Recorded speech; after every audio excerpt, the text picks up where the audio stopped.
Hello दोस्तों, स्वागत है आपका एक नए वीडियो में। आज की इस वीडियो में हम क्लास 12 फिजिक्स में महत्वपूर्ण बहुविकल्पीय प्रश्न देखेंगे और साथ में थ्योरी के प्रश्न भी देखेंगे। ठीक है, ये जो है वैद्युत आवेश तथा क्षेत्र के चैप्टर नंबर मतलब जो आपका फर्स्ट है वैद्युत आवेश तथा क्षेत्र। ठीक है, यहाँ की ये बहुत ही ज़्यादा महत्वपूर्ण प्रश्न है जो कि बहुत ही ज़्यादा महत्वपूर्ण है बोर्ड एग्जाम के लिए। ठीक है, आप लोगों को ये पता होगा कि बोर्ड एग्जाम आपके बहुत ही निकट आ चुके हैं और आप लोगों को ऐसे प्रश्न बिल्कुल भी छोड़ करके नहीं जाने हैं जो कि बोर्ड एग्जाम में बहुत ही ज़्यादा महत्वपूर्ण है। ठीक है दोस्तों, इस वीडियो में हम बहुविकल्पीय प्रश्न, थ्योरी के प्रश्न और साथ में न्यूमेरिकल भी देखेंगे। ठीक है, तो सबसे पहला प्रश्न है वैद्युत क्षेत्र की तीव्रता का मात्रक है। ये स्पेशली जो है यूपी बोर्ड के विद्यार्थियों के लिए है। अगर आपके यहाँ एनसीईआरटी सिलेबस चलता है तो आप भी इसे जो है पढ़ सकते हैं। ठीक है, क्या है पहला प्रश्न, वैद्युत क्षेत्र की तीव्रता का मात्रक है। तो वैद्युत क्षेत्र की जो तीव्रता का मात्रक होता है वो क्या होता है, न्यूटन प्रति कूलम। क्योंकि हम जानते हैं जो वैद्युत क्षेत्र की तीव्रता होती है ई बराबर क्या होता है, वैद्युत क्षेत्र की तीव्रता ई बराबर होता है वेक्टर एफ अपान में क्यू जीरो। वेक्टर एफ अपान में क्या होता है क्यू जीरो। तो एफ क्या है, बल है, बल का मात्रक क्या होता है न्यूटन, बल का मात्रक क्या होता है न्यूटन। और जो यहाँ पर आवेश है, आवेश का मात्रक क्या होता है कूलाम। तो इसलिए वैद्युत क्षेत्र की जो तीव्रता है उसका मात्रक क्या हो जाएगा, न्यूटन प्रति कूलाम। आपका जो ऑप्शन नंबर सी है ये जो है एकदम राइट आंसर होगा। फिर उसके बाद में दूसरा नंबर प्रश्न है, परमाणु के अंदर जो अल्फा कण होते हैं किस बल के कारण जो है प्रकीर्णित होते हैं। तो कौन से बल के कारण प्रकीर्णित होते हैं, कूलामीय बल के कारण। ठीक है, तो इसका आंसर नंबर जो सी है बिल्कुल राइट हो जाएगा। फिर उसके बाद में इसमें तीसरा नंबर प्रश्न है, ये जितने भी प्रश्न हैं ये कई बार बोर्ड एग्जाम में पूछे जा चुके हैं, अब की बार भी हो सकता हो कि यहीं से प्रश्न आएंगे। ठीक है, तो आप अच्छे से इन प्रश्नों को तैयार कर लीजिए। यहाँ पर दिया गया निम्नलिखित में से कौन वैद्युत क्षेत्र का मात्रक नहीं है। ठीक है, न्यूटन प्रति कूलम वैद्युत क्षेत्र का मात्रक है, वोल्ट प्रति मीटर वैद्युत क्षेत्र का मात्रक है, जूल प्रति कूलम ये जो है वैद्युत क्षेत्र का मात्रक नहीं है। ये किसका मात्रक है, वैद्युत विभव का मात्रक है। क्योंकि विभव v बराबर क्या होता है डब्ल्यू अपान में क्यू, विभव v बराबर क्या होता है डब्ल्यू अपान में क्यू, यानी कि जूल प्रति कूलम किसका मात्रक है, वैद्युत विभव का मात्रक है। ठीक है, तो ये किसका मात्रक नहीं है। इसमें प्रश्न में क्या पूछा है कि निम्न में से वैद्युत क्षेत्र का मात्रक नहीं है, जूल प्रति कूलम मीटर ये जो है वैद्युत क्षेत्र का मात्रक है। ठीक है, तो यहाँ पर ऑप्शन नंबर आपका सी क्या हो जाएगा, बिल्कुल राइट आंसर हो जाएगा। ठीक है, फिर यहाँ पर चौथा नंबर प्रश्न है, निर्वात की वैद्युतशीलता का मात्रक है। निर्वात की वैद्युतशीलता एप्सिलॉन नॉट की बात कर रहा है। तो निर्वात की वैद्युतशीलता का मात्रक क्या होता है, कूलाम स्क्वायर पर न्यूटन मीटर स्क्वायर। यहाँ पर आपका ऑप्शन नंबर जो डी है ये बिल्कुल जो है सही हो जाएगा। ठीक है, आप जो है निर्वात की वैद्युतशीलता को काफ़ी अच्छे से तैयार कर लीजिए। यहाँ का कॉन्सेप्ट आपका पूरा क्लियर होना चाहिए। ठीक है, इसका मान भी कई बार पूछ लेता है। इसका मान क्या होता है 8.85 गुणे 10 की घातीय -12 कूलाम स्क्वायर पर newton metre square, coulomb square पर न्यूटन मीटर स्क्वायर। इसका यूनिट भी पूछ लेता है कई बार इसका मान पूछ लेता है। इसका एक मात्रक फैरड प्रति मीटर भी होता है। क्या होता है, फैरड प्रति मीटर। ठीक है, एक मात्रक इसका ये भी होता है। तो आप अच्छे से इसे तैयार कर लीजिए। और कई बार निर्वात की वैद्युतशीलता और माध्यम की वैद्युतशीलता में संबंध भी पूछ लेता है। तो एप्सिलॉन बराबर में क्या होता है, एप्सिलॉन नॉट इंटू में के। ठीक है, ये क्या है, डाई इलेक्ट्रिक कांस्टेंट है। ठीक है, परावैद्युतांक है, के क्या है, परावैद्युतांक है। एप्सिलॉन नॉट क्या है, निर्वात की वैद्युतशीलता, एप्सिलॉन क्या है, माध्यम की वैद्युतशीलता है। ठीक है, इसमें संबंध भी पूछ लेता है। तो आप यहाँ से निकाल सकते हैं, एप्सिलॉन के बराबर भी निकाल सकते हैं। परावैद्युतांक के बराबर क्या हो जाएगा, एप्सिलॉन अपान में एप्सिलॉन नॉट, यानी कि माध्यम की वैद्युतशीलता और निर्वात की वैद्युतशीलता के अनुपात को क्या कहते हैं, परावैद्युतांक कहते हैं। ठीक है, आप यहाँ से ये भी कॉन्सेप्ट क्लियर कर सकते हैं। फिर उसके बाद में आपका पांचवा नंबर प्रश्न आता है, वैद्युत फ्लक्स का मात्रक क्या होता है। वैद्युत फ्लक्स का मात्रक क्या होता है, यहाँ पर आपका आंसर नंबर वोल्ट मीटर या वोल्ट गुणे मीटर, सी नंबर जो है बिल्कुल राइट आंसर है। ठीक है, वैद्युत फ्लक्स का मात्रक क्या होता है, वोल्ट मीटर होता है। तो आपका यहाँ पर 5 का आंसर क्या हो जाएगा, सी हो जाएगा, जो कि बिल्कुल सही है। फिर उसके बाद में हम यहाँ पर थ्योरी के प्रश्न भी देखेंगे। जैसा कि हमने आपको बताया कि इसमें हम न्यूमेरिकल, थ्योरी के प्रश्न और बहुविकल्पीय प्रश्न जो है देखेंगे, जो कि बहुत ही ज़्यादा महत्वपूर्ण, कई बार बोर्ड एग्जाम में पूछे जा चुके हैं। यहाँ पर पहला नंबर प्रश्न आपका था, वैद्युत द्विध्रुव से क्या समझते हैं। प्रश्न ऐसे पूछेगा, वैद्युत द्विध्रुव से आप क्या समझते हैं, 2 उदाहरण दीजिए। ठीक है, तो वैद्युत द्विध्रुव क्या होता है, जब हम समान परिमाण एवं विपरीत प्रकृति के 2 बिंदु आवेश को अत्यंत निकट रख देते हैं। समान परिमाण, परिमाण में कैसे हो, समान हो, परंतु विपरीत प्रकृति के हो। ठीक है, परिमाण का मतलब हो गया, मान लीजिए एक आवेश जो है यहाँ पर Q हो गया प्लस Q और दूसरा हो गया माइनस Q। ठीक है, ये परिमाण में तो समान है, लेकिन इनकी जो प्रकृति है यहाँ पर क्या है, ये प्लस है, ये क्या है माइनस है, प्रकृति क्या है, विपरीत है। ठीक है, 2 बिंदु आवेश हैं जिनको हमने अत्यंत निकट रख दिया है, ऐसे बने निकाय को क्या कहते हैं, वैद्युत द्विध्रुव कहते हैं। ठीक है, यानी कि समान परिमाण एवं विपरीत प्रकृति के 2 बिंदु आवेश को अत्यंत निकट रखने पर बने निकाय को ही क्या कहा जाता है, वैद्युत द्विध्रुव कहा जाता है, जैसे HCl H2O आदि। ठीक है, और कई बार इसमें पूछ लेता है वैद्युत द्विध्रुव आघूर्ण का सूत्र लिखिए। तो वैद्युत द्विध्रुव आघूर्ण का जो सूत्र होता है वो वेक्टर P बराबर में क्या होता है, Q इंटू 2l, ठीक है, वेक्टर यल रहेगा, ठीक है।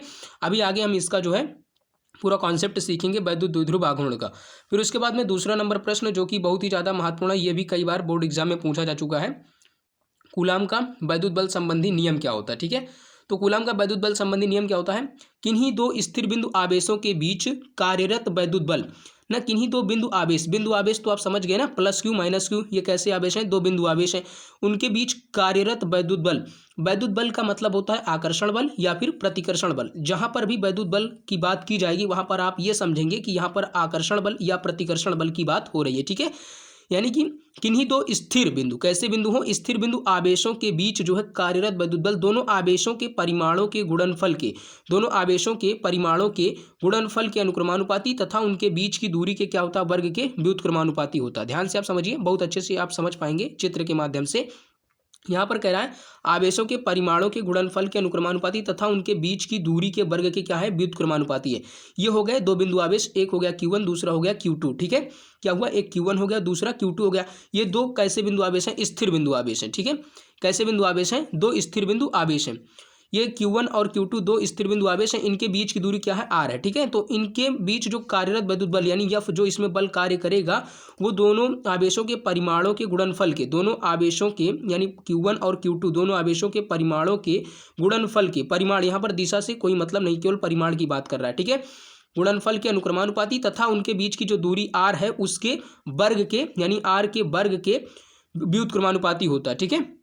गुणनफल के उनके बीच की दूरी के वर्ग के क्या होता है, व्युत्क्रमानुपाती होता है, ठीक है। तो F proportional Q1 into Q2, F proportional 1/r²। जब हम इसे सम्मिलित रूप में लिखेंगे तो कैसे लिखेंगे, F proportional Q1 into Q2/r², ठीक है। अब हम जानते हैं बचपन से ही कि अगर हम यहाँ पर जो है अनुक्रमानुपाती का जब निशान हटाते हैं तो लगा देते हैं कांस्टेंट कोई ना कोई, तो यहाँ पर कांस्टेंट के लगा देंगे तो F बराबर हो जाएगा K into Q1 into Q2/r², ठीक है। यहाँ पर जो K का न्यूमेरिकल वैल्यू होगा क्या होगा, K बराबर हो जाएगा 9 × 10⁻9, 9 × 10⁻9। आप यहाँ से इसका जो है मात्रक भी निकाल सकते हैं। K का क्या हो जाएगा, न्यूटन मीटर स्क्वायर पर कूलाम स्क्वायर, ठीक है, न्यूटन मीटर स्क्वायर पर कूलाम स्क्वायर। आप यहाँ से जो है इसका मात्रक भी निकाल सकते हैं, ठीक है। K का मात्रक क्या हो जाएगा, न्यूटन मीटर स्क्वायर पर coulomb square, newton metre square पर कूलाम स्क्वायर। इसका आप यूनिट भी यहाँ से आसानी से ज्ञात कर सकते हैं, ठीक है। तीसरा नंबर प्रश्न है आपका, वैद्युत क्षेत्र की तीव्रता की परिभाषा एवं मात्रक लिखिए, ठीक है। तो इसकी परिभाषा और मात्रक कैसे लिखेंगे, वैद्युत क्षेत्र के किसी बिंदु पर रखे परीक्षण आवेश, वैद्युत क्षेत्र के किसी बिंदु पर रखे परीक्षण आवेश के प्रति एकांक आवेश पर कार्यरत वैद्युत बल को क्या कहते हैं, उस बिंदु पर वैद्युत क्षेत्र की तीव्रता कहते हैं। ध्यान से समझिए आप, सबसे पहले आप वैद्युत क्षेत्र समझिए, किसी आवेश के चारों ओर का वह क्षेत्र जिसमें अन्य आवेश जो है उसके वैद्युत प्रभाव का अनुभव करता है क्या कहलाता है, वैद्युत क्षेत्र कहलाता है, ठीक है। ये आवेश जो है अगर यहाँ पर हम कोई आवेश रख दें तो ये वाला आवेश इस आवेश को अपनी ओर आकर्षित या प्रतिकर्षित करेगा, ठीक है।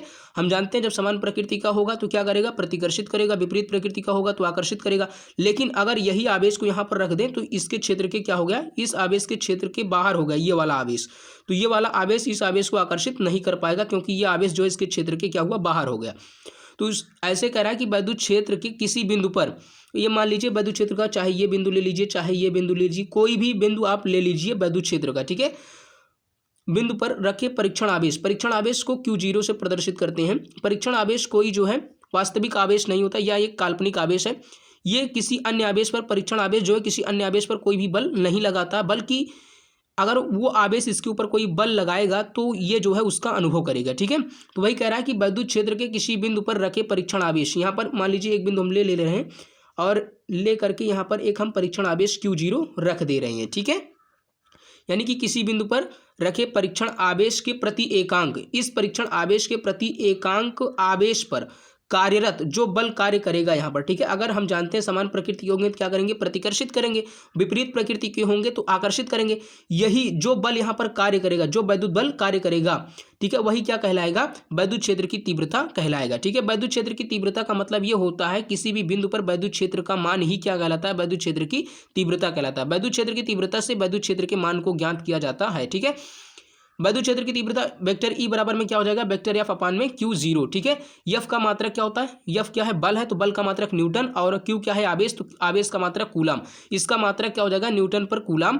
और यह कैसी राशि है, यह सदिश राशि है। अगर ये सदिश राशि है तो इसमें दिशा भी होगी। ठीक है, तो इसकी दिशा क्या होती है, प्लस क्यू आवेश से दूर की ओर होती है। वैद्युत क्षेत्र की तीव्रता की जो दिशा होती है प्लस क्यू आवेश से दूर की ओर, जबकि माइनस क्यू आवेश की ओर होती है। ठीक है, इसका बीमीय सूत्र क्या होता है, ml_t-3 a-1 होता है।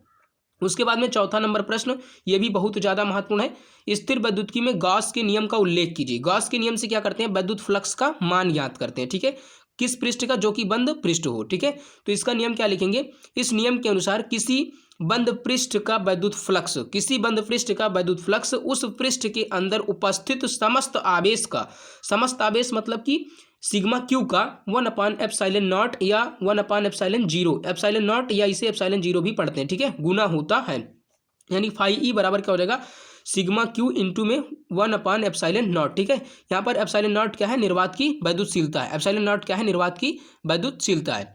तो आप अच्छे से इसे भी तैयार कर लीजिए, ये भी बहुत ही ज़्यादा महत्वपूर्ण है। ठीक है, फिर उसके बाद में पांचवा नंबर प्रश्न देखेंगे। इसमें कह रहा है वैद्युत फ्लक्स का क्या आशय है, इसका मात्रक लिखिए। पांचवा नंबर क्या है, वैद्युत फ्लक्स का क्या आशय है, इसका मात्रक लिखिए। तो वैद्युत क्षेत्र में किसी पृष्ठ से लंबवत, वैद्युत क्षेत्र में किसी पृष्ठ से लंबवत गुजरने वाली वैद्युत बल रेखाओं की संख्या को ही क्या कहते हैं, वैद्युत फ्लक्स कहते हैं। वैद्युत बल रेखाओं की संख्या को ही क्या कहते हैं, वैद्युत फ्लक्स कहते हैं। मान लीजिए ये कोई पृष्ठ है वैद्युत क्षेत्र में जो कि स्थित है, तो इसमें जितनी भी वैद्युत बल रेखाएं लंबवत गुजरेंगी क्या कहलाएंगी, वैद्युत फ्लक्स कहलाएंगी। ठीक है, लंबवत जितनी भी रेखाएं यहाँ पर लंबवत गुजरेंगी, यानी कि 90 डिग्री कोण पर ये जो है जाना चाहिए। ठीक है, 90 अंश के कोण पर ये रेखाएं गुजरनी चाहिए। ठीक है, तो इसे क्या कहेंगे, वैद्युत फ्लक्स कहेंगे। वैद्युत फ्लक्स फाई ई बराबर क्या होता है, इंटीग्रेशन लगाएंगे। ठीक है, फिर यहाँ पर वेक्टर ई डॉट में वेक्टर डी ए, इसे लिख सकते हैं फाई ई बराबर E D A cos theta.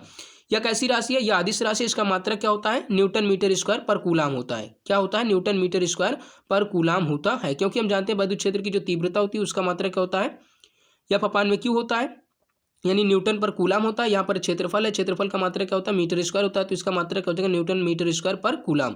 ठीक है, इसका बीमीय सूत्र क्या होता है, ml3t-3 a-1 होता है। ठीक है, अब यहाँ पर जब हम किसी भी पृष्ठ की बात करते हैं, अगर किसी पृष्ठ में वैद्युत बल रेखाएं प्रवेश कर रही हैं तो वहाँ पर वैद्युत फ्लक्स क्या होगा, ऋणात्मक होगा, यानी कि निगेटिव होगा। अगर किसी पृष्ठ से वैद्युत बल रेखाएं बाहर निकल रही हैं तो वैद्युत फ्लक्स का मान क्या होगा, धनात्मक होगा, यानी कि पॉजिटिव। ठीक है, उसके बाद में 6 नंबर क्वेश्चन जो कि बहुत ही ज़्यादा महत्वपूर्ण है, ये कई बार पूछा जा चुका है, अब की बार भी ये जरूर आएगा। ठीक है, वैद्युत द्विध्रुव आघूर्ण से क्या तात्पर्य है, इसका मात्रक एवं बीमीय सूत्र लिखिए। मान लीजिए किसी वैद्युत द्विध्रुव का आघूर्ण क्या होता है, उसके किसी एक आवेश के परिमाण के बराबर तथा उसके आवेशों के जो बीच की दूरी होती है उनके गुणनफल के क्या होता है, बराबर होता है। ठीक है, ये मान लीजिए क्या हमने परिभाषा बोला कि किसी वैद्युत द्विध्रुव का आघूर्ण उसके किसी एक आवेश के परिमाण, यहाँ पर है माइनस क्यू, यहाँ पर है प्लस क्यू। ठीक है, इनकी जो दूरी है ये अत्यंत सूक्ष्म है, 2l। ठीक है, तो इसमें कह रहा है किसी वैद्युत द्विध्रुव का आघूर्ण उसके किसी एक आवेश के परिमाण यानी क्यू तथा आवेशों के बीच की जो दूरी है 2l, इनके गुणनफल के क्या होता है, बराबर होता है। इसे वेक्टर पी से प्रदर्शित करते हैं। वेक्टर पी बराबर क्या हो जाएगा, क्यू इंटू में 2l। ठीक है, इसका मात्रक क्या हो जाएगा, कूलाम मीटर। आवेश का मात्रक कूलाम, दूरी का मात्रक मीटर, तो इसका मात्रक क्या हो जाएगा, कूलाम मीटर। और इसका बीमीय सूत्र क्या हो जाएगा, LAT, क्योंकि जो यल का बीमीय सूत्र हो जाएगा यानी दूरी का वो हो जाएगा यल और आवेश का AT, तो इसका बीमीय सूत्र क्या हो जाएगा, LAT। और यहाँ पर जो है ये कैसी राशि है, सदिश राशि है, जिसकी दिशा क्या होती है, धनावेश से ऋणावेश की ओर होती है। वैद्युत द्विध्रुव की दिशा क्या होती है, धनावेश से ऋणावेश की ओर होती है। ठीक है, अब एक दो हम जो है न्यूमेरिकल भी देख लेते हैं इसी वीडियो में। अगर आप कहेंगे तो न्यूमेरिकल हम जो है इस चैप्टर के न्यूमेरिकल जो है जितने भी इंपॉर्टेंट हैं उसका भी एक डिटेल वीडियो हम बना देंगे, उसमें आप लोग जो है देख लीजिएगा। ठीक है, तो इसमें पहला न्यूमेरिकल दिया गया है कि 3.2 कूलाम आवेश कितने इलेक्ट्रॉनों द्वारा निर्मित होगा। यहाँ पर दिया क्या गया, सबसे पहले इसे लिखेंगे, जो दिया गया है उसे सबसे पहले लिखेंगे। प्रश्नों में किसी भी प्रश्न में को अगर आप अच्छे से पहले पढ़ें फिर उसमें जो दिया गया है उसे आप लिखें। ठीक है, यहाँ पर दिया गया क्यू का मान कितना दिया गया है, 3.2 कूलाम, 3.2 कूलाम। फिर इसमें पूछ क्या रहा है, पूछ रहा है कितने इलेक्ट्रॉन निर्मित होंगे।